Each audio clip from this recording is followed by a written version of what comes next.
आम जाजपुरवासी गर्व और गौरवर कथा माँ बिरजा क्षेत्र में महामहिम राष्ट्रपति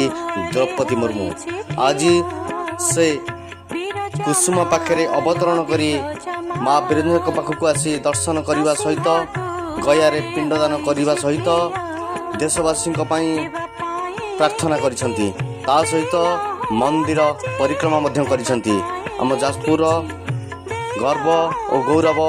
कारण महामहिम राष्ट्रपति आज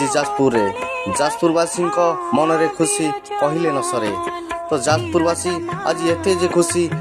खुशी ताहा भाषा रे कहि परिबे नहीं। आमर अधिष्ठाता देवी माँ बिरजा प्रांगण रे राष्ट्रपति द्रौपदी मुर्मू मो तरफ राष्ट्रपति को नमस्कार एवं जाजपुरवासी भल पाइबा एवं जाजपुरवासी स्नेह आदर निश्चित भाव में भल लगी